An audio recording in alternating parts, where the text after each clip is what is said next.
Hi there, you're listening to Unnatural Selection, the show about newsy type stuff and things. My name is George. My name is Tom. My name is Adam. And with our powers combined, we are Unnatural Selection. Make sure you visit us at our salubrious home on the web, unnaturalshow.com. It's a podcast about the news. And this week it's not funny. It's just upsetting. I mean, it's been upsetting, I think probably every week. Since forever? I think we did like an episode at least about some video game turmoil, I remember once, which was like upsetting, but just in a infuriating that it's affecting our hobby kind of way. Not like the world is ending because there actually is a cabal of pedophiles running the world and we're just really wanting to find out who they are. History is a tragedy for those that feel and for those that think it's a comedy. That's a bastardized quote from somewhere that I've pinched. But Adam, as you can tell, is one of the feelers, not the thinkers. Yep. So, top story this week. We've got. I guess we'll just there's no way of just kind of like easing you into this. There's no. We just gotta. Jump in. Just jump in. Both hands. I was going to say all the things that I was using to think about easing something into another thing were not appropriate in this context, given the subject matter of the first story. So we're just gonna forget everything I've ever said, and we'll start from now. Pam Bondi, who's the Attorney General, apparently In the States. in the United States, briefed Donald Trump in May that his name is in fact in the Epstein files, which I hate to say it, makes Elon Musk correct. And I really will never, as I've said before, I will never forgive this administration for making me agree with the very worst people alive. It's the third week in a row, or fourth week in a row now. So we're dragging, it's coming into its fourth week this week that the Epstein files have been the center of political controversy. Yeah, well, I mean, certainly January 6th was a big one. He's a big hitter. He does everything big league, as Donald Trump would like to say. So he certainly doesn't do things by halves. I think the Epstein scandal is probably hit a new PB in terms of how long a scandal can drag on in the news for Donald Trump, because he's normally pretty good at doing or saying some crazy shit, and then the news cycle moves on. And I think we've got some examples of that this week where he has said and done some crazy shit in order to divert attention. But for some reason, this scandal is just so much more durable than all the others. Everyone goes, hey, that's fucking crazy that he said that. Anyway, we released the Epstein list. That was crazy. We all acknowledge that was crazy, but we all understand that you reposting an AI video of Obama getting arrested in the Oval Office while the grim, waxy AI visage of Donald Trump smiles along like the Jungian collective unconscious demon that he is. That like in ordinary times, a piece of video like that would be like world breaking news. The president of the United States has just like tweeted something fucking insane. And now it's just everyone's like, yeah, we get it. You try to distract from the Epstein list. We get it. Like, we try to distract us. We know that you'd try to distract us, but like, seriously, what about the Epstein list? So, it's almost like any and all actions Trump takes now are just Streisand affecting it. Yes. Because we're all just like, Epstein files. Like, Trump does anything, we're like, isn't he in the pedophile list? Yeah. Like... So what they're saying there with that, just to give some context to it, is that what Trump and his cronies are sort of, I guess, alleging is that Obama somehow doctored or ordered the doctoring of intelligence reports about the 2016 Russian interference with the election. Yes. So basically he's saying we got him cold, hard, and blue, which is like not a phrase that anyone has used to describe catching someone red-handed. What does it even mean? We got, and he's like, it's not even evidence. It's just proof. He straight out did it, and it was like everyone's like, "What are you talking about, Donald? That doesn't mean anything. What are you talking about?" It's not evidence. It's truth. Yeah, it's a brilliant. It's perfect. Yeah, it's the absolute example of truth. So this is separate from the Pam Bondi, so we'll sort of swing back to that in a second.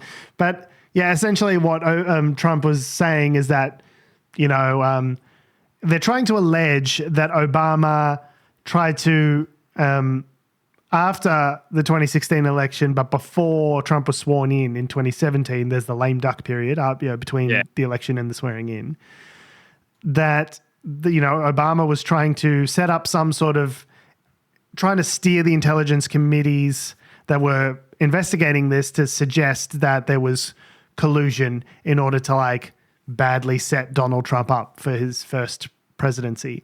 But of course, all of these meetings, these intelligence committee meetings that Trump is talking about and that Tulsi Gabbard is talking about because she wrote some bullshit report, saying what Donald Trump wanted her to say because she wants to get back in good with him.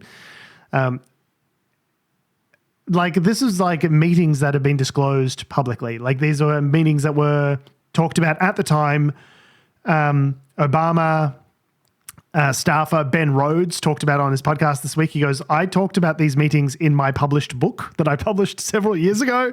None of these things were secret. We were talking about, we're getting the intelligence community together to assess all the evidence and see to what extent did they penetrate the elections. Did they get into voting machines? Did they change vote totals? Or was it just a concerted effort to influence the American public? And this is what the content of the Mueller report and all this sort of stuff later on has also been about. And they all came to the conclusion, all of these separate intelligence reports with varying degrees of certitude, more or less said, yes, the Russians tried to interfere with the 2016 election. There's a number of documented contacts between the Trump campaign and various Russians and Russian cutouts and things like that. But there's no evidence to say that they hacked the voting infrastructure or that they changed vote totals. But it's clear that they clearly ran a voter influence operation in 2016 that was unprecedented.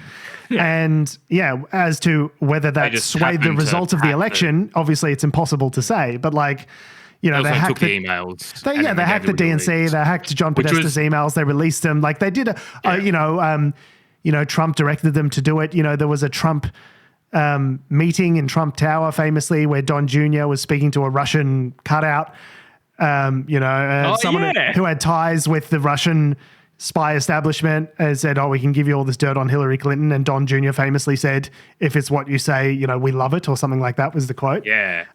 So nothing, in the Mueller report, they documented all of these things.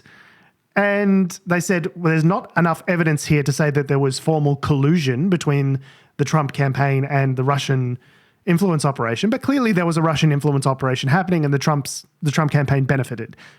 Now, is that enough to change vote totals, or it's just changes the result of the election? You don't know, because it's hearts and minds. How would have people have voted, before the influence campaign versus after? It's impossible to know, right? So, but basically what they're saying is Obama was trying to shape the narrative and set Trump up for failure and set him up for all these Russia investigations, which he knew to be false. And so Trump's saying that the whole thing is a big stitch up. He just can't help himself. Anytime anyone says anything, it's just the Russia hoax. And it's but that wasn't a hoax though. I'm amazed he remembers it. We are so many scandals deep from that. When you brought up, I think last week you brought up the PP tape. Yes. And I was like, fuck, remember the PP tape? Who's thought about the PP tape in recent memory? No, remember not when all we were hanging out for was footage of people pissing on a bed in Russia with Trump present? Remember when that was what we were craving? As if that would undo him. So, after everything we've seen, he tried to overthrow the government. He was best friends with a pedophile, and some people I like what he's doing on taxes, though. Tariffs are pretty good. The consensus of the United States intelligence community, the Department of Justice Special Counsel, and the bipartisan Senate Select Committee on Intelligence, the most recent iteration of which in 2020 was headed up by one checks notes Marco fucking Rubio, who's in this guy's cabinet, is unequivocal.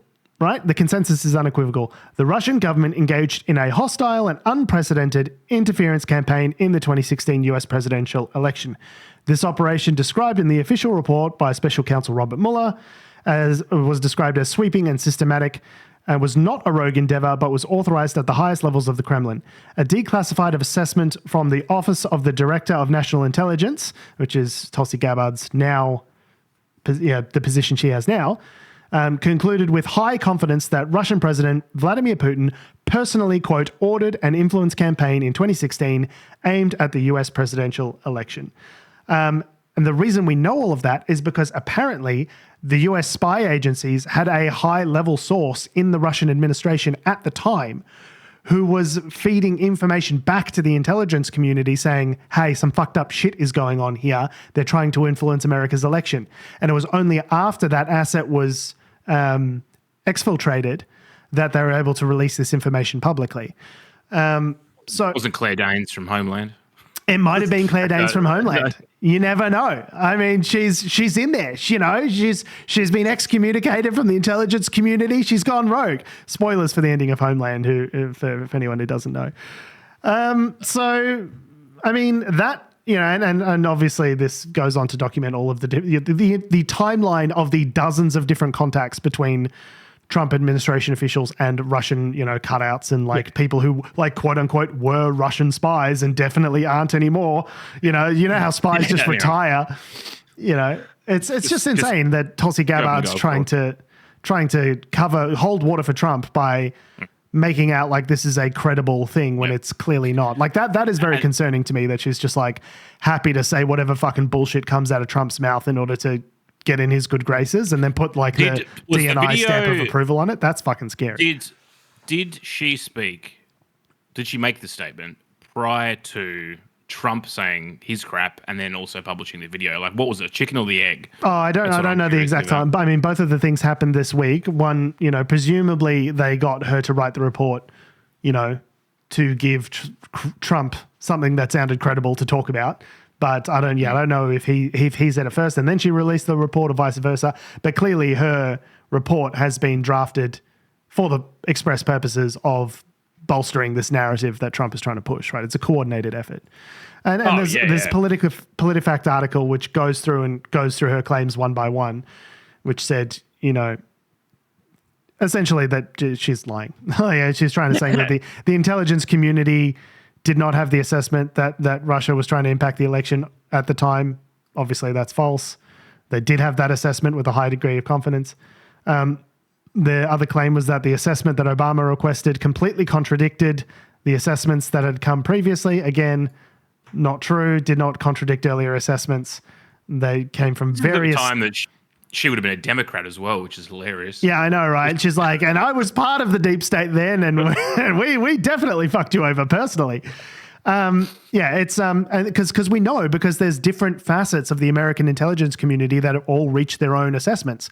The CIA did their assessment, the NSA did their assessment. You know, like all of these different, and all of them have come back with the same result. Now with varying levels of confidence in their assessment. Some say it's very high, some say it's like moderately high.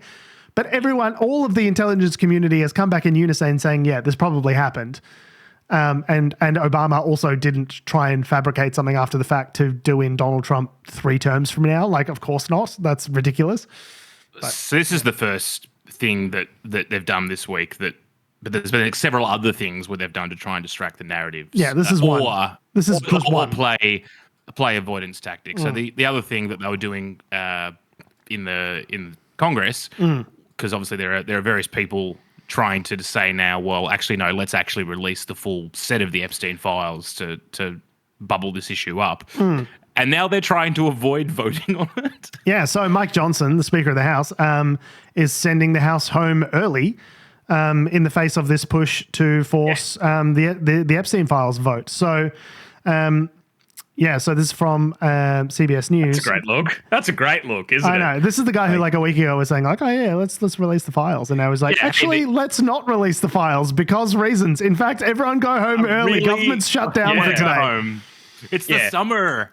These files don't exist, and if they do exist, they've been concocted by our enemies to destroy us. So we should just release them to show that there's nothing in them. Also, they don't exist, so let's not release them. Also, shut the fuck up and send everyone home to avoid releasing the thing that doesn't exist.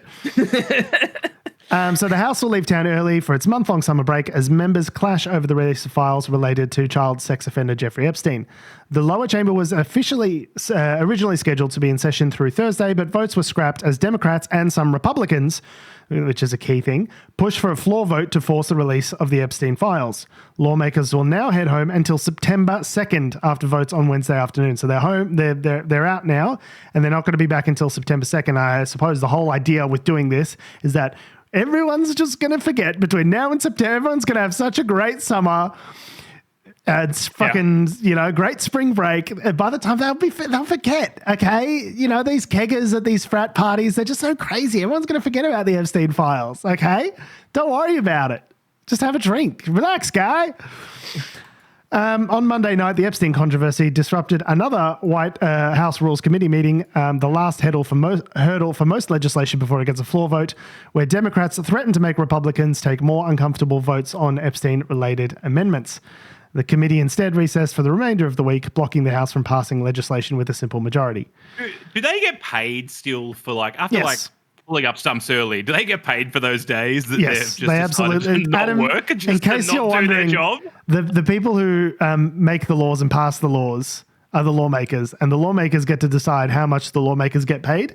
And believe it or not, the lawmakers get paid no matter what happens. I don't know if some might call that a conflict of interest, but apparently whether they're sitting or not, everyone gets paid. Everyone's happy. House Speaker Mike Johnson accused Democrats of playing political games, which is hilarious. Quote, "We all understand that the American First agenda and the American people are best served by putting an end to Democrat sideshows. And that's what we're doing by not allowing the Rules Committee to continue with that nonsense this week." It is interesting though that that they didn't just get Democrats on board with this vote. They actually got some House Republicans enough to pass a resolution with a majority. So it's pretty interesting that there are Republicans now, not just Republican voters, but Republican lawmakers that are willing to go against Trump, because previously that's been something that's been very difficult to do for Republican lawmakers, right? So they're seeing the midterms next year and going, oh. Yes, exactly. Yeah, they're free. Yeah, they're shitting themselves at the midterms.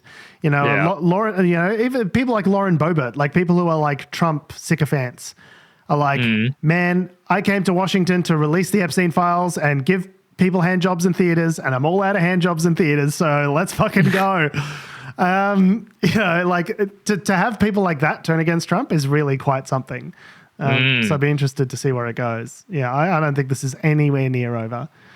So that's the voting side. That's them trying to avoid the issue. Yeah, we've got like a tripartite avoidance solution going on. Yeah. Like I've never seen the Republicans work this hard in their lives for anything, and they are just like, just absolutely spearheading this this program of works to help Trump avoid accountability over the Epstein list. It's crazy. The other thing that they've got is this thing that Trump said about lowering. They're trying to get good news stories out. Okay, this is the tactic. Let's flood the market with some good vibes about the Trump administration. And apparently lowering drug prices is the next big thing on his list. Big MAGA. Let's do it. Just some cheap meth. Yeah, well, that would explain a lot, actually, about Trump's behavior. So, yes, Trump is going to reduce drug prices by amounts, quote, that nobody can even imagine. And when you hear the maths, then you might understand why. It'll be numbers that nobody can even imagine. We're going to get the drug prices down, not 30 or 40%, which would be great, not 50 or 60. No, we're going to get them down 1,000%, 600%. 500%, 1,500%, numbers that are not even thought to be achievable because I've used a certain talent that I have. Is that real? That's real. The used numbers that aren't thought to be achievable, and then you almost hear him go, because it's not mathematically achievable. What have I just said? 1,000%. So to reduce the cost of something by 100% would make it free. So are you saying that by reducing the cost of these drugs by 1,000%, that the drug companies will pay you 10 times the current sticker price of this medication to take them from them? Yeah, they'll you'll give pay me you to money take the drugs? Yeah. That's not how percentages work, Donald, which you must know as an adult, surely. Nah, it's a bold move. I'd like to see if it pays off for him. I mean, we've been calling for pharmaceutical reform for a long time, That George. would be a big reform. Getting paid in droves to take their pills. Not only are the drugs cheap, you have to pay me to take them. Yeah. It's not clear how he's going to do that either. Did he describe it all? No, believe it or not, Adam, there was precious little flesh on the bones of this particular policy proposal. It was a little bit thin on the ground. Benefit scheme, some sort of PBS that might be able to. Yeah, there was a lot of BS. I hate that this cunt is so fucking unintentionally funny that it sucks up the oxygen from other stories. But that is so fun. And the order that it's so funny. He went by numbers like 1,000% and then 600%. And then 1,500. And then 1,500. It's like the guy's the worst realtor in the world. It's like, do I hear 500, 500, 500, 600, 200, 200, 300? Yeah. It's just like you're just saying numbers. Like, what are you doing? What is happening? Am I high? Did I get a contact high by watching this YouTube clip? Why do I feel high? Yeah, why am I suddenly high and have $10,000? Did this policy pass? Yeah, they gave me Vyvanse and also $10,000. It was the weirdest thing. The method was to invoke a favoured nations provision. So I guess they're going to try and sort of import things for cheap is kind of what they were saying something about they're going to make other countries pay more for their drugs and therefore by the transitive properties of fucking America, Americans would pay less for their drugs. I don't see how that would have any impact on anything. Yeah, it was. Yeah, I don't get how that works. You know, it's it's one of those things where you read a confusing document in legalese and you say, "Hey, ChatGPT, can you summarize this for me?" And it goes, "Oh, this document is trying to say this, and this." I think if you put this policy proposal in and say, "Can you summarize this?" and it go, "Nah, no, I can't. This is what he's saying. It doesn't make any sense. So I don't know how that would work. It doesn't mean anything. They're just words. He's just saying words. Drug prices bad. I hate drug prices. A lot of news this week. So AstraZeneca, for instance, we're going to invest $50 billion into the US by 2030. And there's been some other stuff. Johnson & Johnson have talked to, and other major big pharma, traditional big pharma companies have talked about investing extra money into US infrastructure and services. So I don't know whether this is part of that and they're trying to sort of potentially placate Trump on particular tariff issues. Look at you trying to make it make sense. Yeah. Look at you sane washing this nonsense. The big pharma stuff is real. Like there has been a lot of announcements this week around sort of lots of investment in the big pharma space. But that's interesting because a lot of the MAGA guys don't like big pharma. So, you know, who knows? So this is all to distract the populace from, I guess, other things that have come out this week, such as this video that's come out of a deposition, I guess, of Jeffrey Epstein. Yeah, so there was part of the depositions that were conducted with Jeffrey Epstein in 2010. And a lot of this content made its way into the documentary that I watched a little while ago. So I'm surprised that this particular piece of footage didn't surface because if they had access to the other things, they would have had access to this as well. So I'm surprised this is like the first time I'm hearing about it. Can we just say, Democratic opposition researchers, go fuck yourself, okay?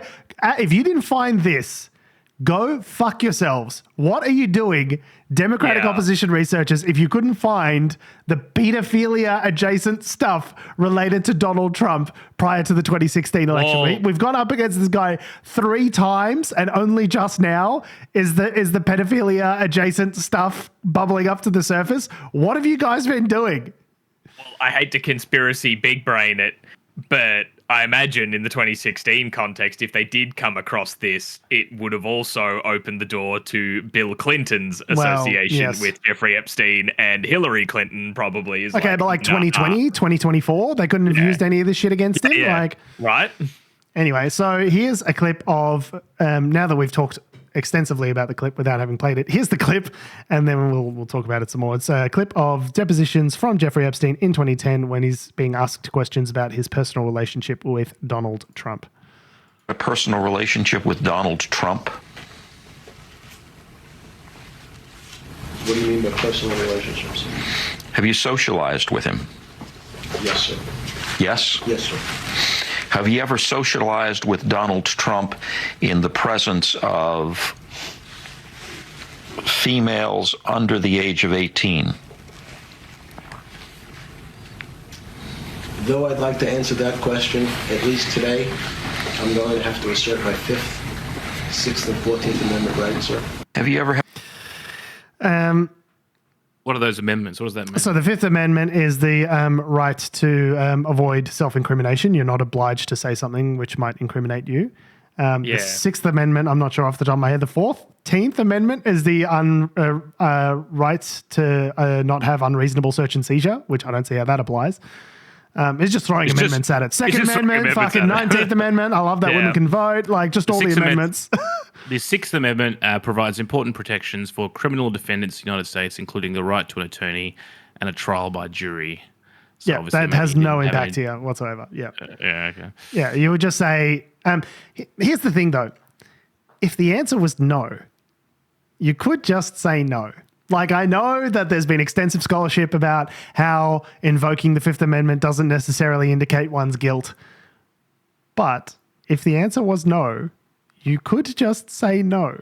No is an option. Well, you're covering yourself if they then go, but see, we know for a fact that there was But that's why you have those weasel words, is you say like, oh, not to my recollection. No, I don't ever remember socializing with Donald Trump in the presence of 18-year-olds. So if they then turn around and say, well, there was this 17-year-old waiter at a party that you went to, like, okay, well, obviously not. I didn't remember that. Like, so that's why lawyers instruct their clients to use those weasel words. Yeah. Not to my recollection, to the best of my recollection, all that sort of shit, because if something comes up, then you can get out of it, right? So if you, dear listener, are someone who is likely to be subpoenaed or deposed not legal advice. Rampant pedophilia scandals. No, that's what we're not trying to help pedophiles. George's advice is to use these weasel words. Tom, I will cut your mic. Your case. It is wild that footage exists, and I was fucking today years old when I heard about it. Like that that is nuts. Also, can I just say the person like questioning him, real long pause to choose. It's being extra dramatic. Yeah. To like decide to describe like girls. Like, he like paused for a long time and settled on females. Checking his notes. He said to like, remember, just go back, find the spot. There's a big page of notes there, Tom. He has to find the spot on the page. And just it's a long day of depositions. Yeah, it's just a big piece of paper, but all that's really written on it is beef for dinner? ? Like, he's just been thinking about the grocery list. Yeah, he's just like playing hangman on his list. So that's and then the which was an unintentionally funny joke I just made about Jeffrey Epstein. The other thing that's come out is this, talk around potential immunity for Ghislaine Maxwell somehow, even though she's already been convicted. Convicted, yeah. She's currently serving a 20-year prison sentence for facilitating the sex trafficking for Jeffrey Epstein. Fair. It is really well documented at this point that Ghislaine not only procured women for Jeffrey Epstein, underage women, for the purposes of... check something? Yeah. I'm going to derail this whole conversation. Are you saying Ghislaine intentionally because that's actually... Because she's the sex criminal, yeah. Or is it because it's a joke? It's a pun. It's a pun. It's a very funny pun about sex crimes. And thank you for drawing attention to it. Ghislaine... has obviously been convicted of, sex crimes, not just for the procurement of underage women for Jeffrey Epstein, but if you believe the accusations of the victim survivors in the documentary, of also participating in those sex crimes, being in the room when those sex crimes were happening, and helping to create a permission structure for these young women to feel as though that they should be having sexual relations with Jeffrey Epstein, who was the person in front of them, by being naked in front of them and massaging them, and she actively participated in the sex crimes, right? So she is in jail for 20 years for those crimes.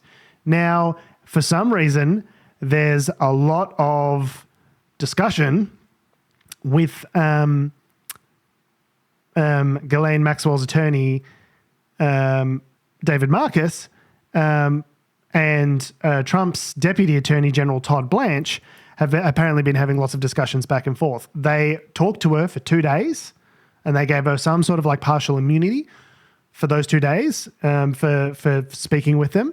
And according to her lawyer, they asked her about her interactions with over 100 people. Now, according to her lawyer, he says this is the first time that she's had her chance to tell her story. Now, obviously, he's her lawyer. He's going to make out like she's innocent and say whatever he needs to say. But it is interesting to me that the way he described it as there being not a lot of discussion about some of the wider implications of who else was involved as part of her trial. So we've got a little bit of audio here, which we'll play for you, which is being interviewed by various journalists coming out of the courtroom. But yeah, and now this has risen the specter that Trump might try and pardon Ghislaine in order for, well, presumably her silence on the matter of Trump arising in the documents. I'm not sure what other conclusion one could draw from that. There is another theory that I've Trump said, no, I'm not even thinking about pardoning her. But just so you know, journalist, I do have the power to do it. And it's like, we know, Donald, we know. We know the president has really raw, almost too broad authority to pardon federal criminals.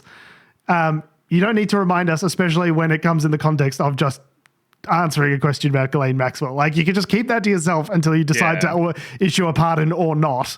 But the fact that you felt to mention it in the same breath, really sus. Anyway, so here's the lawyer talking. Reminded people he has the power to pardon Ghislaine Maxwell. Is that something that you're going to be asking for? We haven't asked for anything. This is not a situation where we're asking anything in return for testimony or anything like that. Of course, everybody knows Miss Maxwell would welcome any relief. She's been in very difficult conditions for 5 years, and so she would welcome any relief. It's the right thing to do, and we have faith that the right thing will happen sooner rather than later. Did you get was there an ask from? I'm sorry? Did you get a sense of what the goal of this interview was? The goal is the truth. It's time for the truth to come out. David, did she or you have an ask of the Deputy Attorney General? No. There have been no asks and no promises, and nothing like that has been disproven. If she lies, they could charge her with lying.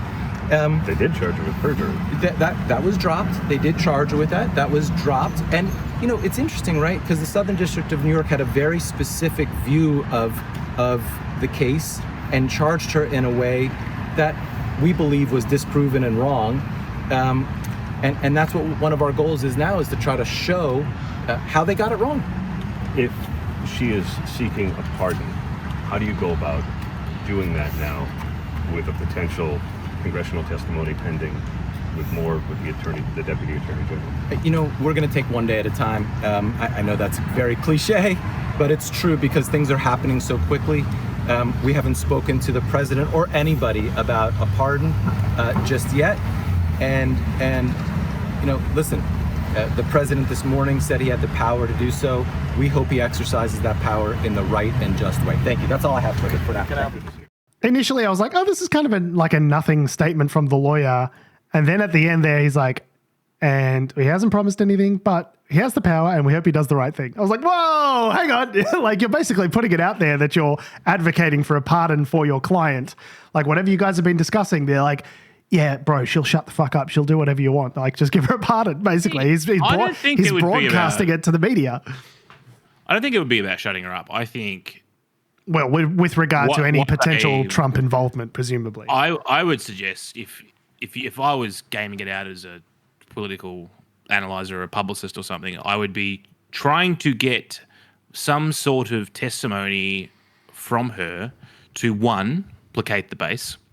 Okay, so get some fucking info on Bill Clinton, on Prince Andrew, whoever, right? Well, that's what they said. They asked about 100 people that she was involved with. So clearly they're trying to collect some info, right? Get a list, right? Some sort of list, which just happens to exclude Donald Trump because there might be a favor that goes in on the back of that, and then you can set a fire off. 100, kilometers away from Donald Trump, metaphorically speaking. And have Donald Trump then you weaponize that. Yes, I think you're 100% right. Yeah, that would be I think where they're heading. I think if they pardoned her to shut her up. That's just like no. When I say shut her up, I mean shut her up with respect to Donald Trump's involvement. Yeah, as you say, they also have the dual benefit of casting aspersions on fucking anyone else who she ever interacted with as well, which would be a helpful diversion, right? But the idea that the Deputy Attorney General is speaking to her in the first place is fucking weird. The fact that we're even talking about a Ghislaine Maxwell pardon, someone who's convicted of sex crimes, like I'd really, like if that doesn't Streisand effect in this whole fucking story into the stratosphere, I don't know what will. Like surely even Trump voters are smart enough to say, hey, you don't fucking pardon a convicted sex trafficker. Like surely not. Like surely even they will recognize that that's not on. I just love the idea that like putting a pardon out there to be like it's one thing for her to maybe like implicate some names in a list, but I'd love it if it was like a story of like, oh yeah, they were all the time.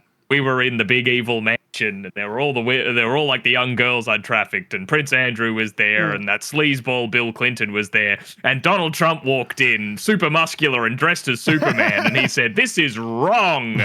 This should never happen, and I, Donald Trump, will not stand for it." But he was powerless to stop the big evil Democratic cabal of pedophiles. And it's like, yep, and that's the story, Your Honor. And I'm sticking to it. Why is that red dot on my forehead? It really is they're doing it all in broad daylight as far as I'm concerned. They're showing their cards in terms of what the Trump administration is trying to do. It's none of it's a secret. The question is anyone actually dumb enough to fall for it? Yes, the answer. Some people are. Like 100% the answer. In the words of Charlie Kirk, I'm just going to trust my friends in the administration on this one. I think we need to talk about it in terms of like a Watergate scandal. Like forget the conspiratorial stuff, whether Donald Trump engaged in sex with underage people or any of that stuff. Forget that aspect of it. What we know that is already true is already enough of a scandal to have this man removed from office. What we know is that Donald Trump was best friends with a pedophile for the better part of 15 years, had a relationship with him that was like close and weird. There was information about that relationship that was presumably going to be made public at some point. He is then engaged in a conspiracy of silence to suppress the release of that information by by deploying government resources against people to shape the narrative in his favor. And as it turns out, he is named as part of those files. And we know that he was named because that CNN story, the first one that we talked about, was about Pam Bondi briefing him in May that he was in those files. And he has gotten up in front of people since then and lied about it, saying that he isn't associated and he's not involved and all this sort of stuff. So he doesn't remember. Just on that basis, it's like there is a thing that you are not telling the American people and you are deliberately going out of your way to lie about it and cover it up. That's already enough of a justification to have this man removed from office, regardless of what his actual actions were with Jeffrey Epstein and whether they socialized with below 18-year-old girls. We know the guy is a creep. That's all public record. He was found to be adjudicated to be liable for the rape of E. Jean Carroll in the civil trial. We know there's documented, credible allegations of sexual assault against him by numerous women. There's credible stories of him walking into Miss Teen USA pageants backstage whilst, women were getting changed, young women, underage women, presumably. We also know there's a bunch of creepy comments that he's made on the public record about his daughter and about whether she was going to get her mother's tits and like all this weird... This is the grab him by the pussy tape guy. Like, this is the guy. We know all of these fucked up things about him. We don't need to also assume that he's a pedophile to know that he's a fucking creep. And this is enough. Like, lying about the Watergate break-in was enough to get rid of, different Nixon. Era, so I wouldn't be holding Nixon standards to today's modern sensibilities, as it were. But you know what I mean? Like that was Nixon standards. Nixon standards, the lofty highs of Nixon standards. Oh man. There was Bill Clinton got a consensual blowjob in the White House. Well, like positions of power and everything. Okay, he was in a senior position too. He's the president of the United States. He undoubtedly abused his authority, right? And position of power. But there's no allegation from anything I've heard that the blowjob with Monica Lewinsky was unconsensual, right? Maybe it was coerced. Bill Clinton is a creepy guy. I don't like him. But Bill Clinton receives a consensual blowjob. The Republicans never stop shutting the fuck up about it for 6 years with the Starr report and the special prosecutor and all this sort of stuff. The guy, these are the standards matter people. Character matters. These are the Republicans, the character matters Republicans that are now turning around and defending this guy who's closely associated with a known convicted pedophile. And they don't see any cognitive dissonance between those two positions. You ask me, I'm like, if Bill Clinton did something illegal, fucking lock him up. He's a piece of shit. If Trump did something illegal, lock him up. I have no partisan horse in this race. If people did crimes, they should all go to jail regardless of their political affiliations. But the Republicans can just go compartmentalize that. They can contortion, sort of completely cognitive dissonance that away and go, yeah, we all agree that Bill Clinton's a sex criminal piece of shit. Donald Trump is just misunderstood. It's just the most misunderstood guy this century.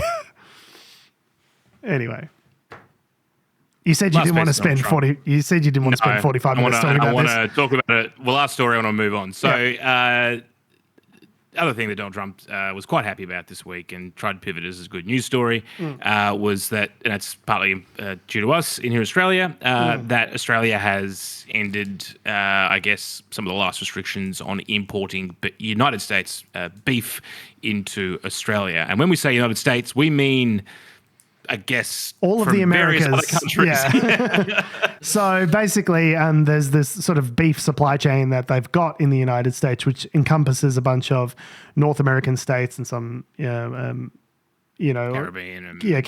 type countries as well. So there's a sort of pipeline from Canada, United States, Mexico, Belize, Guatemala, Nicaragua, and those last three countries that I mentioned import into Mexico, and then in Mexico has a two-way trade with the United States, from what I understand. So the idea that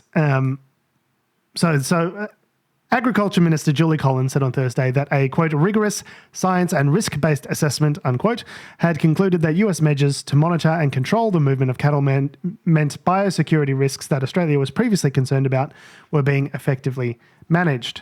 She said that the decision had been made by her department after a decade-long review process and denied it was connected to trade talks with the United States, which has imposed a 10% tariff on Australian imports. Obviously, I don't know how to tell you this, Julie, but it obviously was connected to the negotiations with the United States because it's something that Trump has railed about in the past. So obviously countries like Guatemala and stuff don't have the kind of rigor that, Australia is very uptight about our biosecurity. Don't you fucking dare bring a banana into Queensland. Don't you fucking dare bring a piece of wood back from overseas. Otherwise, you better be fucking telling us if you brought wood. Bro, don't tell me you fucking brought seeds. I'm going to fucking The Beagles will get you. The Beagles will get you. We've got a whole TV show. I don't know if it's still on the air. The Border Force TV show, where it's all about sicking the dogs on unsuspecting Asian grandmothers for bringing large quantities of fish into the country. Such an awful show. It's objectively quite a racist show. It's just like lots of people going, oh, sorry, I didn't declare anything on the customs form. They're like, you've got like 12 kilos of fish here. What the fuck is wrong with you? Sort of thing. And then people like my parents get to sit in judgment and go, oh, fucking stupid immigrants trying to bring all this fish into the country as though we haven't got fucking fish here. What's wrong with them? And they get to feel nice and superior. So that's good for them. The whole idea is that we've got a really strict biosecurity regime. Because we're Australia, because we're an island, we have been largely insulated from things like foot and mouth disease and other biosecurity risks because of our distance.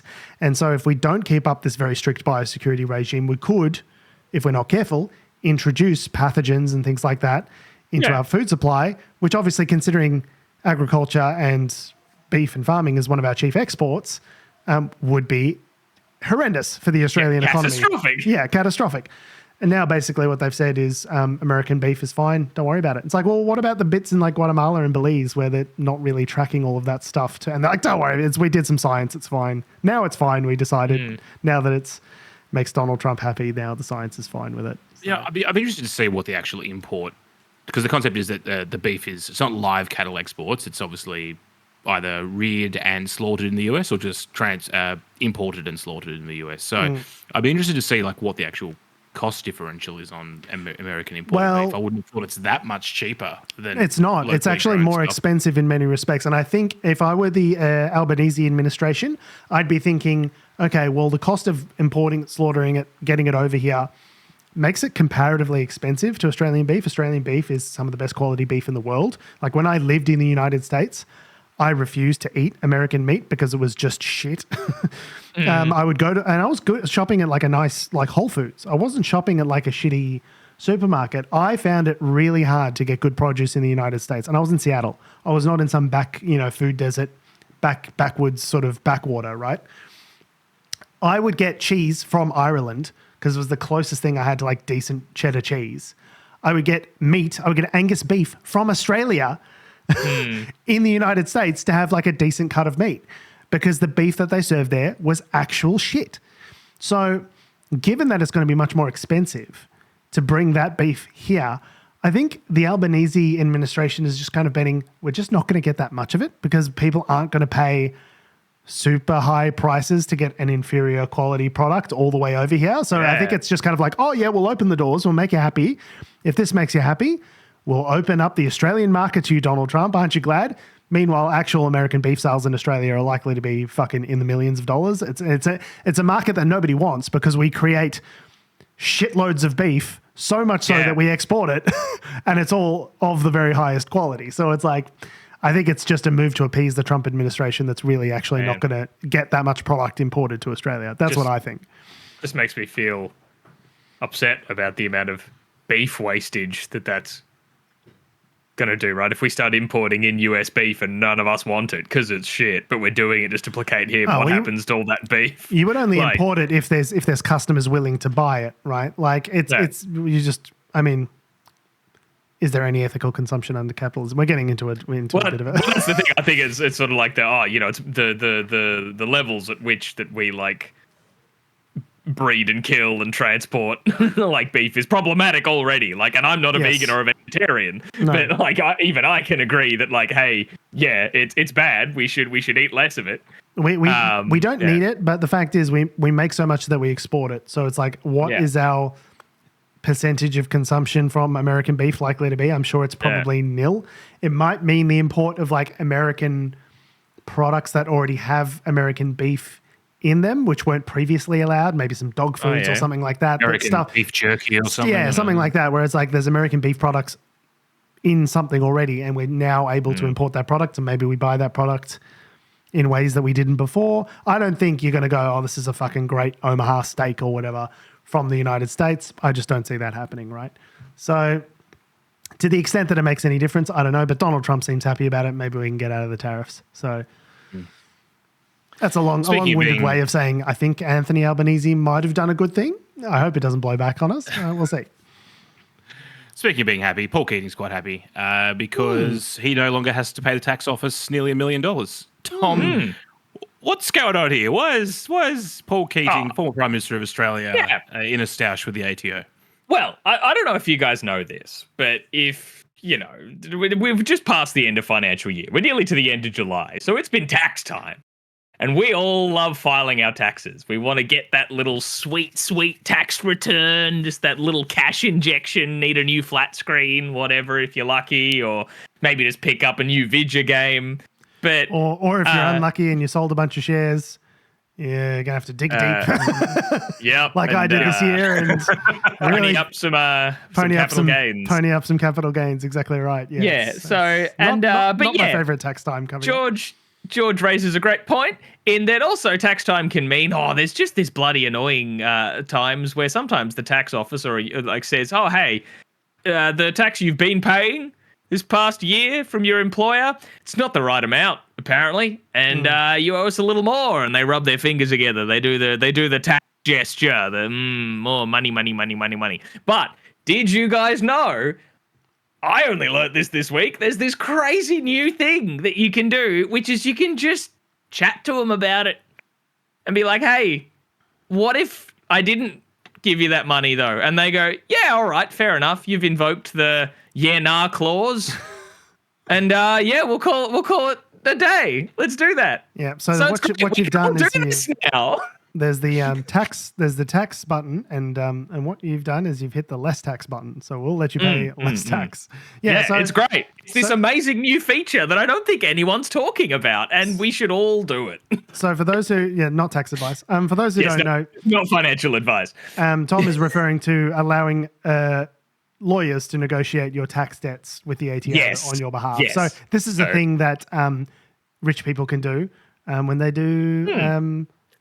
Questionable business things. And yes. I made a mistake. Well, what I was supposed to do was pay you $1 million, but I didn't. It just slipped my mind. Let's let the lawyers talk about it, and we can agree on a figure.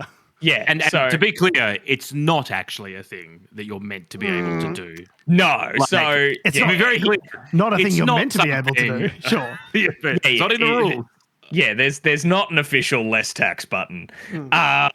So what came out this week? Former Prime Minister Paul Keating, known for his, being a Labor Prime Minister, a very quick-witted and, generally well-liked, I feel, sort of politician. Yeah, they usually wheel him out when you want some kind of devastating read on what's going on at the moment.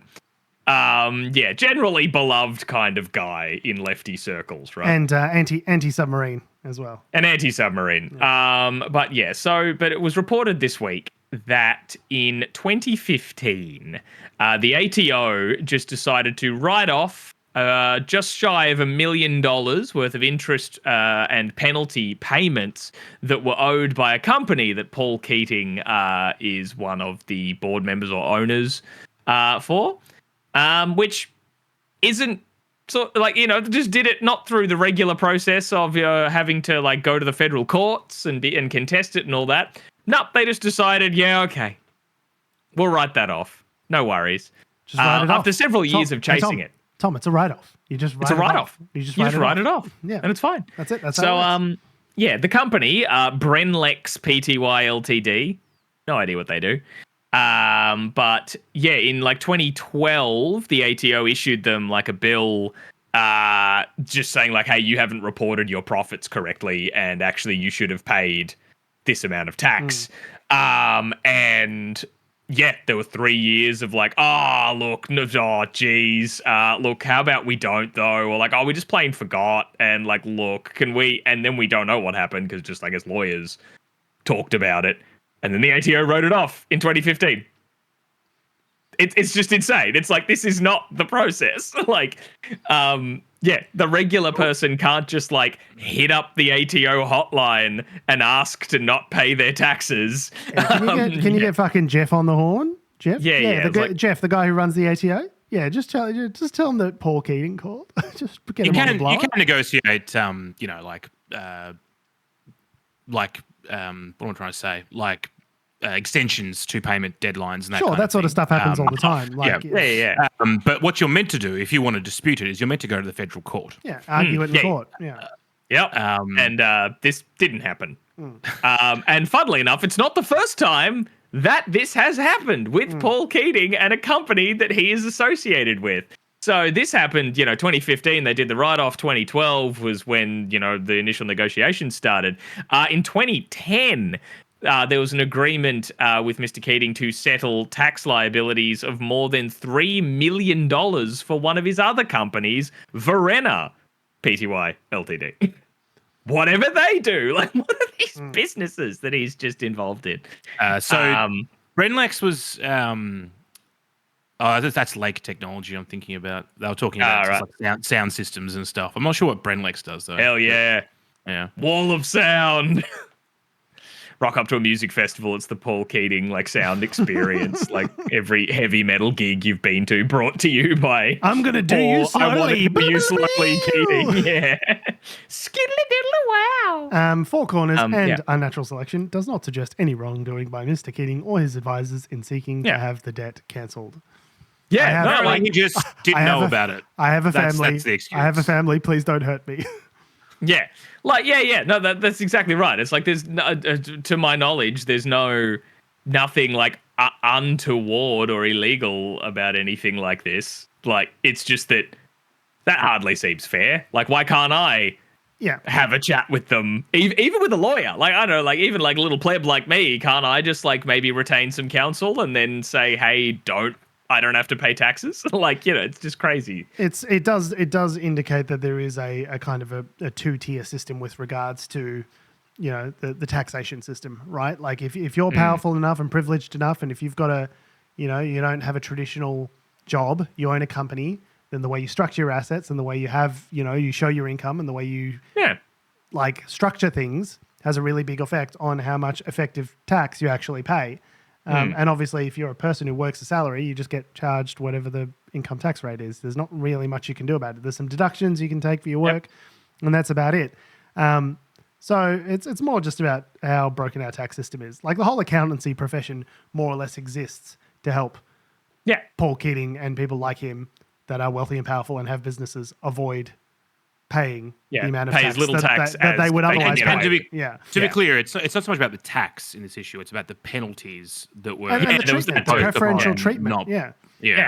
So he had $1 million basically of like interest charges is pretty much most of what that was. So he actually paid the tax. It was the other stuff he didn't pay. Yeah, they owed like $446,000 in tax, I think is what they was what they were originally the issue with. They were like, hey, you sold some shares in something. Brandlex owes this much in tax, and they did pay that off, but over the period of them trying to negotiate this, interest and penalty payments come up. Nearing like double what the taxes were worth. Like, that's crazy. Yeah, but as you say, Tom, like if you were just a worker who was negligent on your taxes to the tune of hundreds of thousands of dollars, you would not get the benefit of multiple years to negotiate with the tax office. They would just start garnishing your wages, right? Like, I would even say that I am also now, as someone who has a small tax debt and has had one for the last several months, slightly freaking out. The interest charges on that. Just ask him about the Paul Keating discount. Yeah, and because that's exactly as crazy as well. Like, some pleb like me would probably need years worth of negotiating to properly like untangle the kind of crazy tax bullshit that the legalese of it all. So rules for others, rules for us. Yeah, delicious.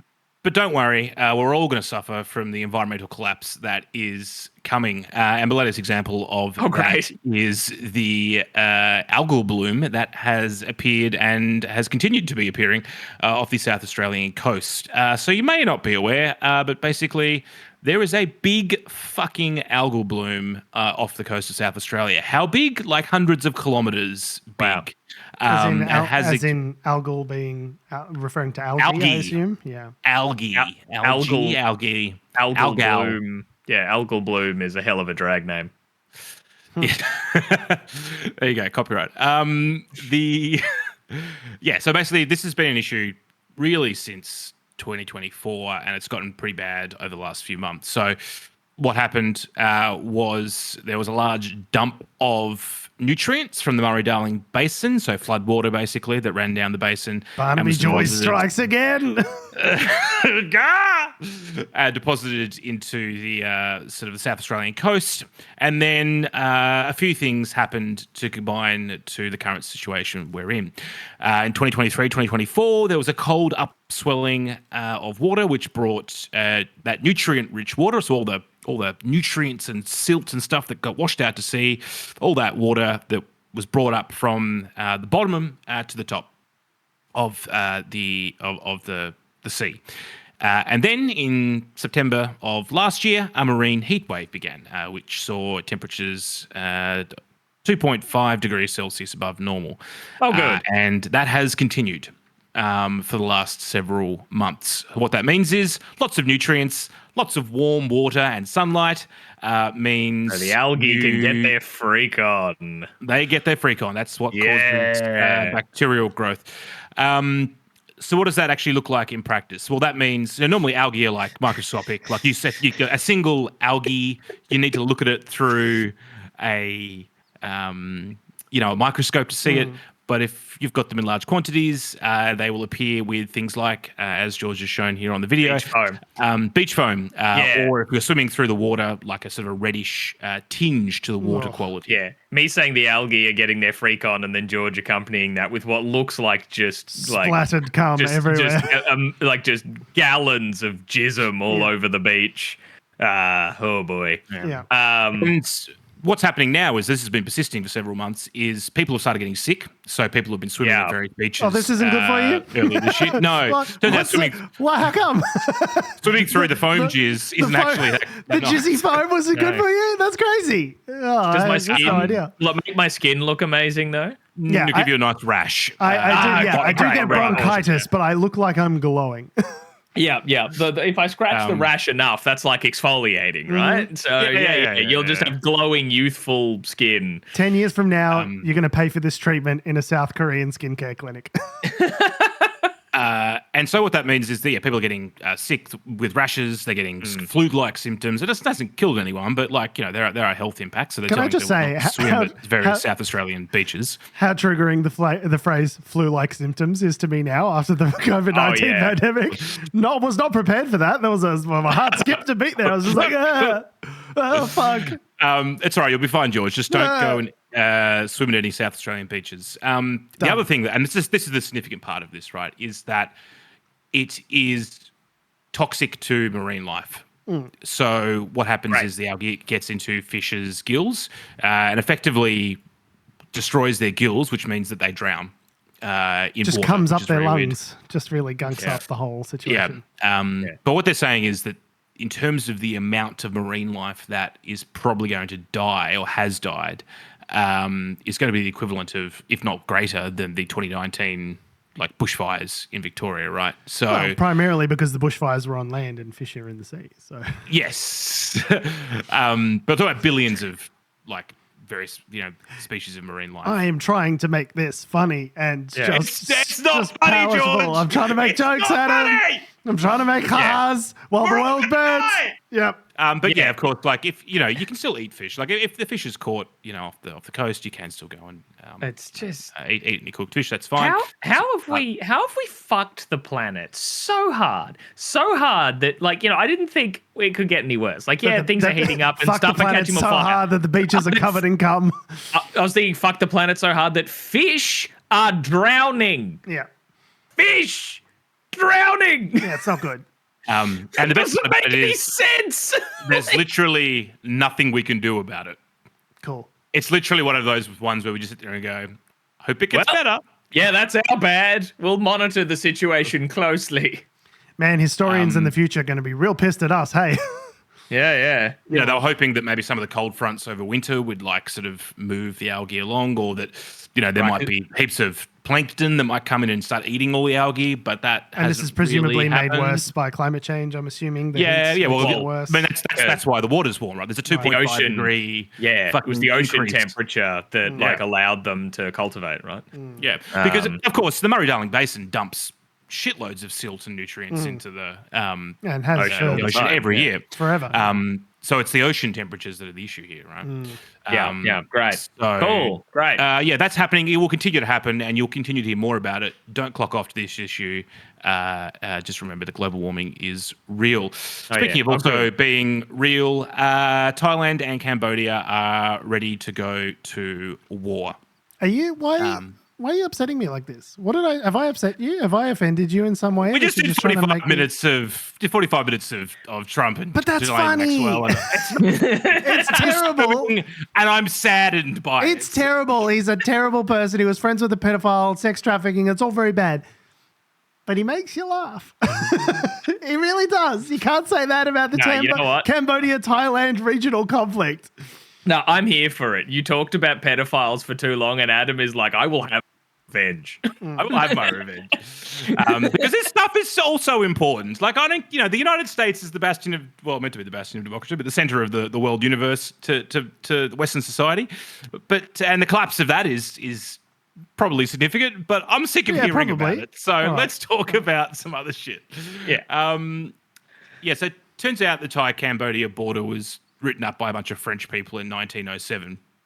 I think at the head of every one of these conflicts that we cover, they go, and like 100 years ago, there was some fucking white European cunt that said, everything from here to the mountain range is yours, and here's a bag of beads.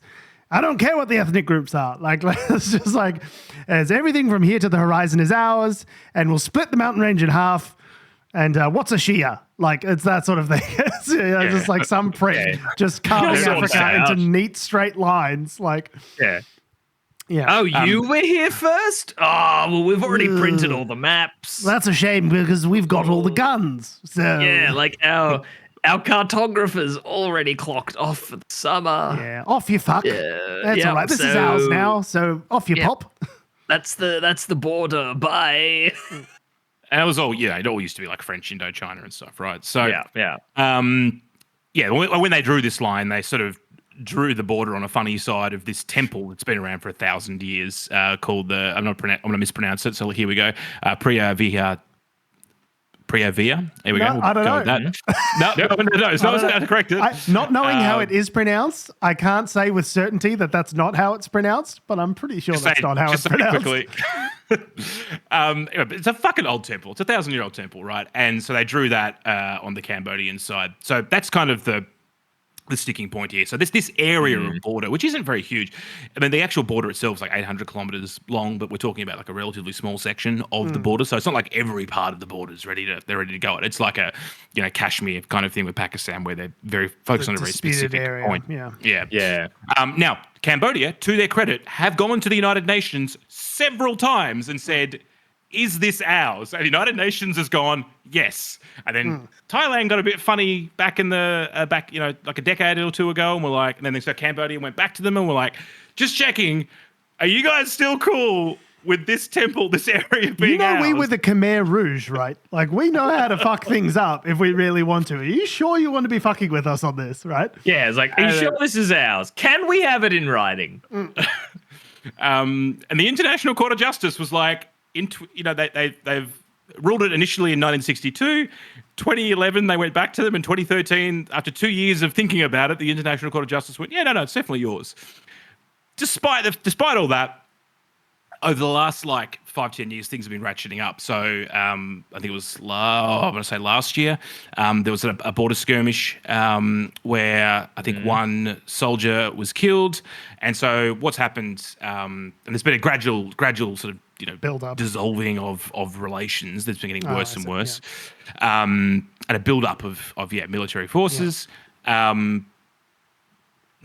allegedly the other day, Thailand started shooting and shelling. Sorry, other way around. Cambodia started shooting and shelling Thailand after Cambodia said that the Thais had done an unauthorized border incursion. After that shooting, the Thai Air Force got involved and they started bombing some stuff on the Cambodian side, at least one target, and there was some Adam, shelling. we need to use the ABC authorized Gaza language on this. We don't say that, the Thailand dropped bombs. We just say bombs were dropped. Okay? Bombs were dropped. Someone dropped some bombs. At least one bomb was dropped. People died. We don't know who did it. Yeah. Some people died. So 11 Thai civilians died, including a 5-year-old, and 14 others were injured in 3 provinces. Not exactly clear what happened, but basically, rather than going, last time they kind of made an effort to sort of patch things up a little bit, but this time they've just pulled out their ambassadors and they've stopped border crossings. So everyone's on tenterhooks now. Yeah, and there's this article you sent us, Adam, about this, references a lot of obviously ABC Australian media talking to Australians in Thailand and Cambodia, and people saying all the buses that you would normally take that travel from the go across the border have just been cancelled, and no one now knows what's going on, how they're going to be able to travel. I saw things on, I think, some posts on Instagram of people saying like they're holding our passports, like people who were like at transit hubs in Thailand at the time are having like passports are just being held for some reason. Like, well, and a lot of people go back and forth over these borders. Yeah. Like there's, I was assessing a tender this week, which talked about, like a hospital that's on in this border region. There's special economic zones that are right on the border between Cambodia and Thailand, and people, sort of go back and forth for work. Like it has been up until fairly recently an area of like some economic activity. It's not like it's just like the middle of the jungle sort of thing. So the fact that this is kicking off is probably like really quite concerning for the long-term health of the relations between these two countries, right? And previously, as I said, there were efforts after the last incident a year or two ago where they did try to patch things up. Whereas it looks like they're just hardening their resolve, which is not good because that means that there's the potential for more border skirmishes or the potential for this to escalate. Concerning. But watch that space. Still concerning. Has been concerning for like nearly 2 years now. Genocide happening in Gaza. And I think the delays in food provisions. I noticed that's the first time you've used that term. Is that deliberate? Is that or are you just referring to people referring to the genocide? Because I've actually thought about this a lot over the last couple of weeks. I'm curious to hear your perspective on that. No, I think it's pretty genocide-y at this point. The fact that there are food and aid trucks sitting on one side of the border and that they're deliberately withholding access to those trucks unless you're, part of the third-party provider, which they've authorised, which are also involved with mass panics and shootings around aid points, and they're using hunger as a weapon. I think that's pretty self-evident. And the Australian government has now changed its tune on that as well. So what's happening is that obviously there's been food shortages in Gaza now for about 12 months. The Australian government has gone from extremely concerned to gravely concerned, which is 5 out of 5 on the deeply concerned layer, deeply concerned matrix. George just cut out for Tom, and maybe that might just be because my headphones have also cut out. So someone else can speak, and I'm going to reset this. I heard it. So it's just added. Good. Yep, no, it's just my settings. Carry on.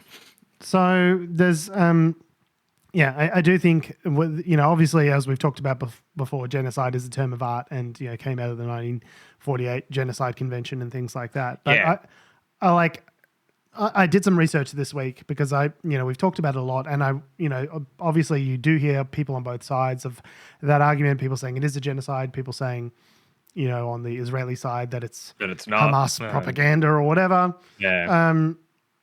And I guess given the historical context of Jews and Israel, I think I have been reticent to call it a genocide up until this point. It's fairly genocide-y. The research I found, I wanted to get a bit of an understanding of what are the elements that constitute genocide in terms of international law. And we can go through them. I've got them here. Yeah. Killing members of the group. I don't think we can deny that. Obviously, people are being killed in Gaza. That's obvious. Causing serious bodily or mental harm to members of the group. And that includes things like, traumatizing people, starving them, things like that. Mm-hmm. C, deliberately inflicting on the group conditions of life calculated to bring about its physical destruction. And this is the key part, in whole or in part. So you don't have to try and mount an effective full Holocaust against a particular ethnic group in order for it to be considered genocidal. Even if you only target a certain amount of people, or even if you don't effectively mount a genocide, it's still genocidal, right? Imposing measures intended to prevent births within the group, forcibly transferring children of the group to another group, and there's some other distinctions around the actus reus. This is the legal terminology, the guilty act, versus the mens rea, the guilty mind. So did you do the thing? Yes. Did you intend to do the thing? And I think that's where a lot of people have been tripping up, is because you have it both sides from the Israeli government. You have people like Smotrich and, things like Ben Gvir and people like that are saying, like quite extreme things that I would term genocidal in their intent, in terms of like wiping Palestinians off the map and like killing them all and things like that. But then you also have people like Netanyahu and other members of the government that are running interference for those sort of claims, saying, oh, you know, we're not trying to kill everyone, we're just trying to kill Hamas, right? We haven't got a problem with the people of Gaza, we've just got a problem with Hamas.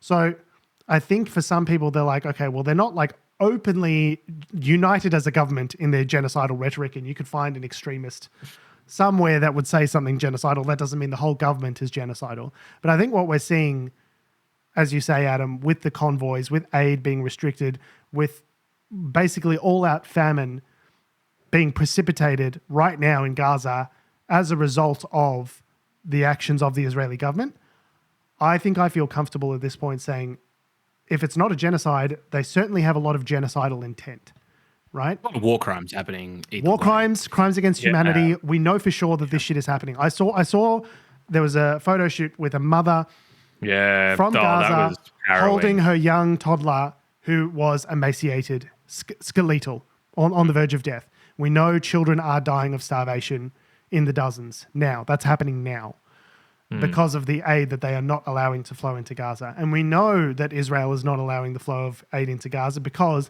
they're directing it through this, whatever it's called, Gaza Humanitarian Organization and things like that, which is established by Israel and is run by an American contractor. And what they're doing is they're funneling all of the aid that's coming in is going into these small corridors. And then because there's so many desperate people because of the situation that Israel has created, things then get out of hand. And then Israel said they fired warning shots, but there's instances of 1,000 Palestinians having been killed at these aid centers or in or around these aid centers in Palestine, simply trying to get in to get food. So if you've created the circumstances by which people are so desperate to receive food that they are starving, in some cases, to death, and then you set up aid corridors where you then shoot people who are coming to get aid, I don't know what you call that. Like that is, if it's not genocide, it's really fucking genocide-y. It's really like it's war crimes, it's crimes against humanity. I don't know how else you can describe this. Yeah. And France has gone so far. It's evil. It's pure evil. If I have a 2-year-old son, and that, honestly, that seeing that photo, it made me cry. I legitimately thought, what if it were me? What if it were my son that was being starved to death? Even if he doesn't die, this kid will be disabled for life because of the malnourishment that he has gone through. I don't know that I could advocate non-violent political struggle in that context. If my son was being starved to death, I would have a really hard time not advocating violence. And this is the thing, right? Is that, you know, even if there are shreds of truth in the Israeli claims around Hamas, you know, aggravating things around aid sites, how do you even know it's Hamas? Like, people are just desperate, and you're creating situations where they're going to hate you. Like, no matter what you do, they will hate you for the rest of their lives, for the rest of their children's lives. Their children's lives. Their grandchildren will hear the stories about this time and want to fucking kill you, right? Like, they have, you know, not won the hearts. Israel has not won the hearts and minds. No. To end this conflict, and we've talked about it previously. There's no strategy. There's no what's this going to happen? What's it going to be like in Gaza in 20 years? Which lends to the argument that it's not strategic. It's tactical. It's just you are a group of people that I do not like, and I need to hurt you for what you did to us. Exactly, and that starts bordering on like there hasn't been the examples that I talked about there of, you know, children being taken away or you know, measures intended to prevent births within the group. I haven't heard any stories like that. But if you are starving a populace, and you're starving children and hurting, like pregnant mothers, having had a wife that was pregnant, are incredibly vulnerable. You need vitamins. You need, you need to maintain fluids. You need to maintain your exercises. You need to make sure that you're getting enough food. This starvation tactic that they're using is directly influencing births. Like, people will be born with birth defects as a result of this. So yeah, we're not getting forcibly transferring children out of the group, but that's 3 of the 4 other signs of a plausible genocide occurring are indisputably happening right now in Gaza. Yeah. And I think like France saying that they're going to recognize Palestine as a state is a good first move. Obviously, Australia moving from deeply concerned to gravely concerned doesn't do fucking shit to help that. But I think if we are going to acknowledge that the official position of Australia is to support a two-state solution, well, then we need to agree that two states exist. I think that is the natural predicate for such an agreement occurring in the future. Yeah, I could not believe the news that that the Australian government isn't backing France in recognizing Palestine as a state, the state of Palestine, because that letter came out just earlier this week of the language still has a lot of both sides in there. They go out of their way to be it is every life matters. The Israelis' lives matters, and then they start talking about the Palestinians and how bad it's all getting. I'm like, oh, so you're still doing it. You're still fucking having it both ways. You're gravely concerned bullshit. You're writing a very angry letter about how angry you are, actually not being very effectual at all. But there's still allegations of two-way military trade happening with Israel, that parts that we're building here in Australia are going into the Israeli war machine. All that stuff. I don't know to what extent that's been substantiated. The government has denied it, but reports and things keep coming out that is the case, and people are alleging that is true. So. And then they keep talking about how, the position of the Australian government has always been supporting a two-state solution. And then they had the opportunity to recognize one of those two states, and they didn't. Yeah. I don't get what the Albanese government's fucking doing. It's... And there are, international human rights organizations, have, international law experts. There are people coming out in droves now saying this is a plausible genocide. They've been referred by South Africa to the International Court of Justice that we heard, and the preliminary findings are that it's plausible that there's a genocide happening. So I think we're... And they've been saying that for years. I thought the first sort of results of it's plausible there's a genocide happening have been since December 2023. It's mounting. Increasingly, more and more international multilateral organizations are acknowledging that this is a reality. Yeah. So I think, yes, whilst we might be late to the party, I think it's certainly what Israel is doing in Gaza. If it is not actually genocide, it's really coming across very genocidal, right? Yeah. Well. So if their intention was to,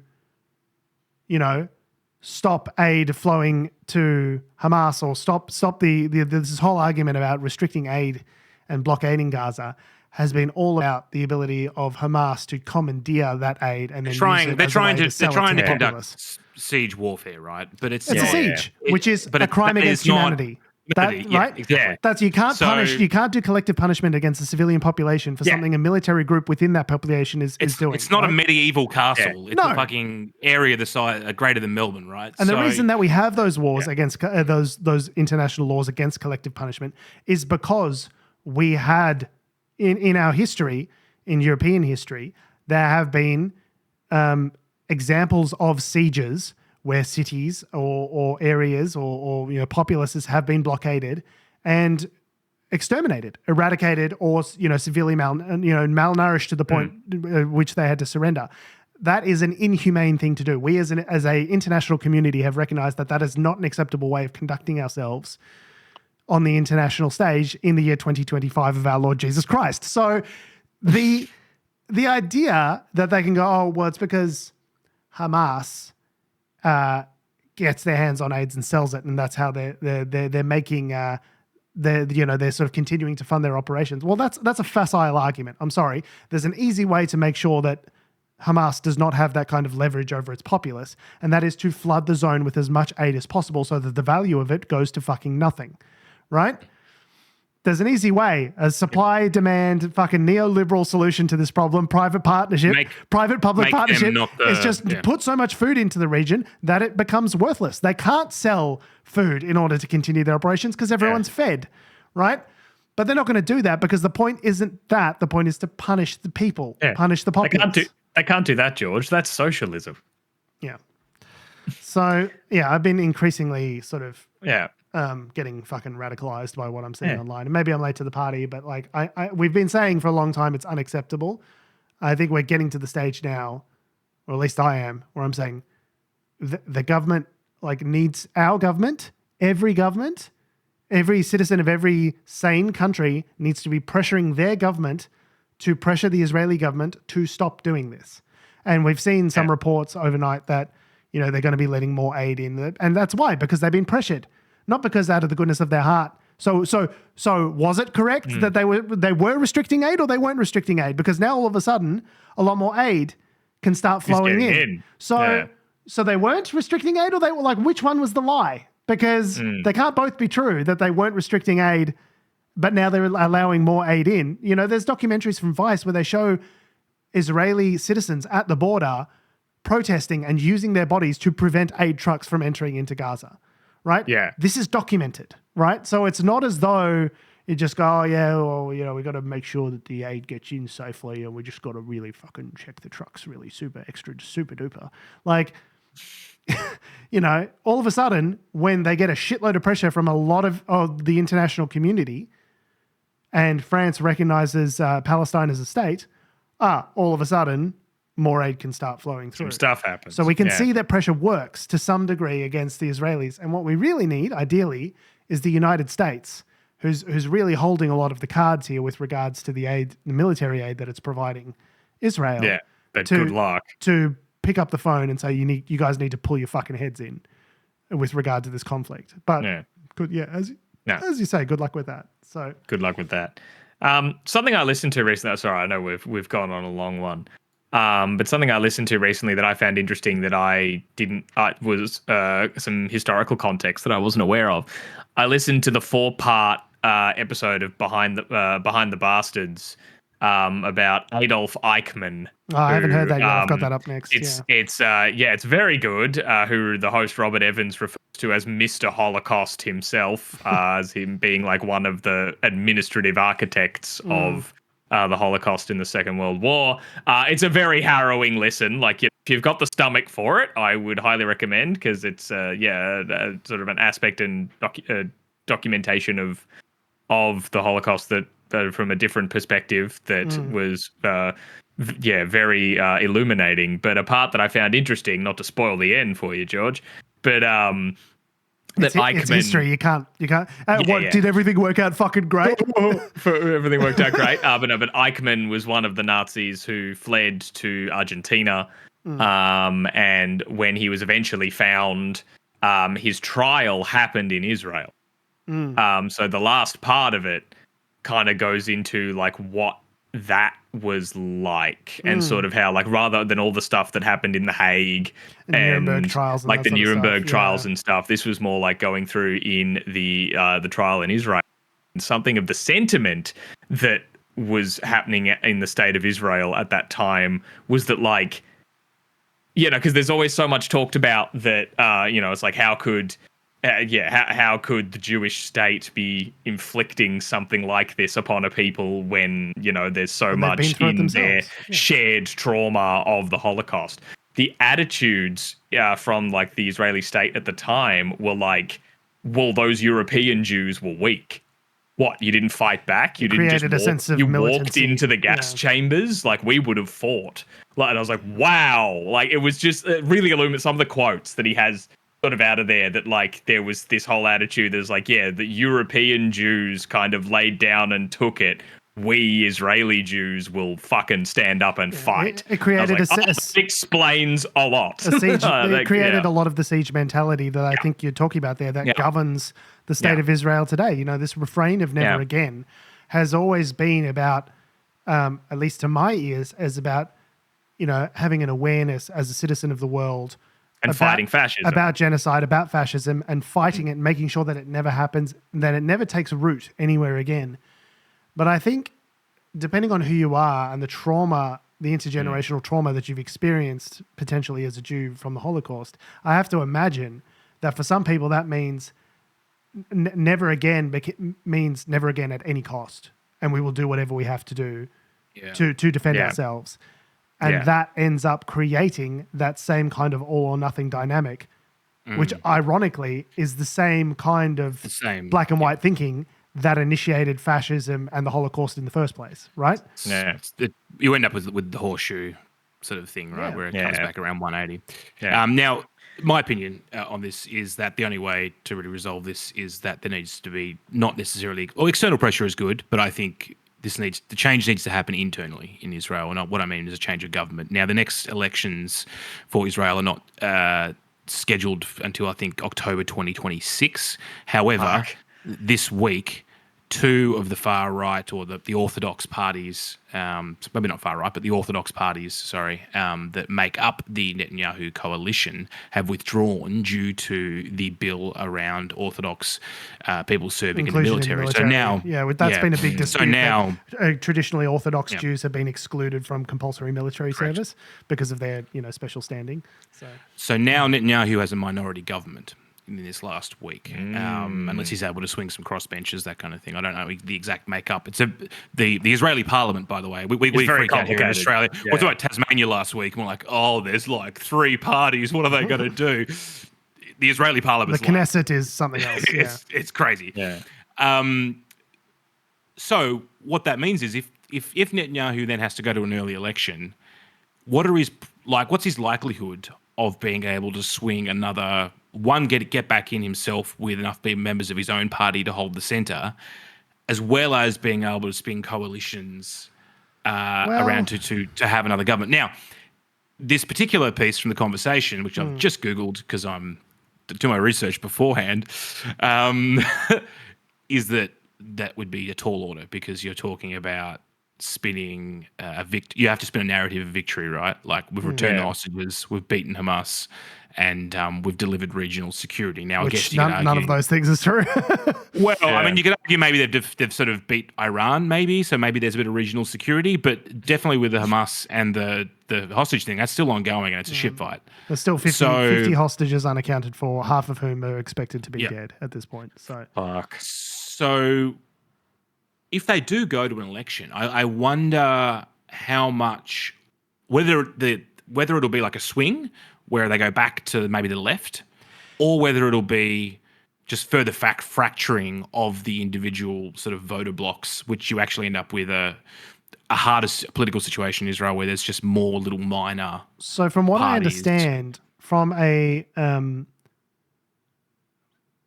for the Jewish community in Israel, Netanyahu and his actions are almost overwhelmingly popular, right? There's also apart from the hostage thing though, no one's really happy with how he's handled the hostages. Sure, but in terms of the way he's conducted the campaign in Gaza, most Jewish Israelis are in overwhelming approval of that. I think it's like 8 out of 10 or something, which is crazy. The vast majority. The problem is that Israel is still a pluralistic democracy, and so there is a large, Arabic or Islamic contingent, as that part lives of in Israel. That lives in Israel as well, and they're very much split on the issue in terms of how they perceive his actions. With the majority of them saying they're not in favor of the way the campaign in Gaza has been conducted. So depending on the distribution of those seats and votes and how those people vote, I don't think you're going to see a sort of a resounding, Netanyahu majority that's going to allow him to take power. I think you're going to have exactly the same kind of fractious environment where it's split up between the hyper-conservatives and all the other minor parties that aren't able to gather enough steam to provide a credible opposition, at least based on what I've read. I haven't seen the seats and the numbers, but I can't imagine him coming out of this unscathed, right? Like, I wonder whether this fracturing, though, then provides an opportunity for a coalition that is. But they tried that. There has been this moderate coalition of the willing to get rid of Netanyahu, and that fell apart after not that long, right? And they tried the whole unity cabinet, where it's like, okay, well, the whole government's going to be in the days after October 7th. I remember that there was like, okay, we're going to have a unity government. We're all going to agree on all of this together. And Benny Gantz and those kind of like more nominally kind of like centrist candidates were part of that Netanyahu government, and they saw the way things were trending and they said, actually, I can't fucking be part of this anymore. You guys are committing war crimes. So I don't see this having anything of what's happened in the last couple of years having any kind of like positive unifying effect on the Israeli voting public. If anything, it's just made the existing divisions as bad as they've ever been. So I can't imagine that that's going to provide a cohesive political, mandate, direction for Netanyahu going forward. if it is more fractured, does that then provide some sort of grounds to end the campaign in Gaza because they can't agree on? I mean, it hasn't thus far, so. I don't know. Yeah. Anyway, I just food for thought. I just thought that was interesting in terms of what's happened in the last week. But yeah, I'd be interested to see how it goes. But I mean, Netanyahu is kind of using this to survive, prolong his political life, prolong his political tenure. So as long as there's conflicts happening, he can claim to be the person who's steering the conflict in the right direction. It's the wag the dog theory. The idea if you go to war, you can distract everyone from your, that time where you wanted to fucking overthrow the High Court. And everyone just like, just yada, yada, yada that. Just forget all that. Don't worry about that High Court stuff. Let's just focus on the war that's happening. Don't you know there's a war on? All that sort of stuff. So I think it's in no one's political interests, be they Hamas, the Palestinian Authority, or the Israeli government. No one's political interests are in line with an off-ramp, with resolving this conflict. They are all incentivized to keep things going because it keeps them individually in power, right? So I just don't see how it ends unless someone ends it, That's the long, fun way of saying, long-standing political conflicts are completely intractable and maybe we'll just murder each other forever until the heat death of the universe. On that note, we have been, we are, and we always will be Unnatural Selection. Make sure you visit us at our salubrious home on the web, unnaturalshow.com. Make sure you visit us on all the bullshit social medias that are ruining the world that have, do, or ever will exist at our handle at Unnatural Show. That's Facebook, Twitter, YouTube, Instagram, and motherflippin' TikTok. Make sure you follow me on Instagram, Threads, and Twitter at my handle at George Tibos. You can follow me on Threads at tom.heath. You can follow me down to the Australian Tax Office where I'll be writing the very strongly worded email that they should waive my tax liability and any interest charges that are associated with that because I'm a great guy. Not financial advice. Yeah. Thanks for listening. He's a great guy, ATO, if you're listening. Second. That has no bearing on your income tax assessment. Thanks for listening, guys. It should. Nope. Thanks for listening, guys. I love your faces. We'll see you next week. Yeah. Come on. As if being a top bloke should not be factored into your tax burden. No. Don't get me wrong. Loved all the second half. Lots of world politics. Not a lot of jokes. That's the only thing. So